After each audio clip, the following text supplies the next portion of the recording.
Moi, je ressuscite.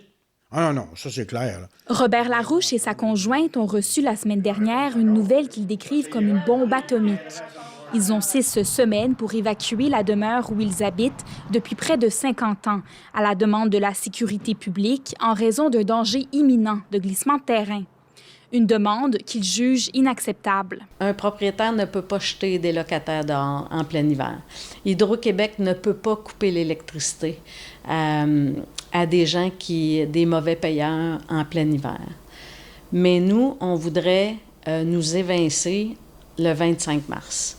L'aide financière de 205 000 $ qui leur est accordée est insuffisante, selon eux.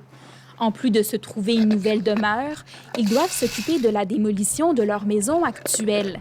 Ils doivent aussi dire au revoir à la clinique médicale annexée à la maison où Claudette vient et reçoit ses 900 patients.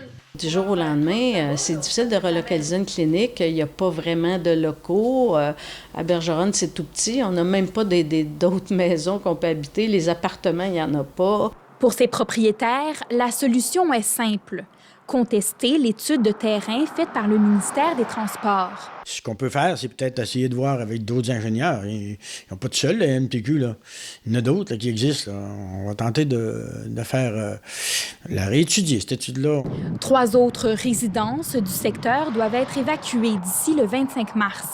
70 espaces de campement du camping municipal sont eux aussi condamnés. Une perte estimée à 200 000 $ pour la municipalité qui tente de proposer d'autres solutions aux différents ministères pour éviter les évacuations. C'est ce qu'on a priorisé, c'est l'enrochement. Ça va éviter de déplacer la route 138 puis de canceller les maisons ou les évacuer.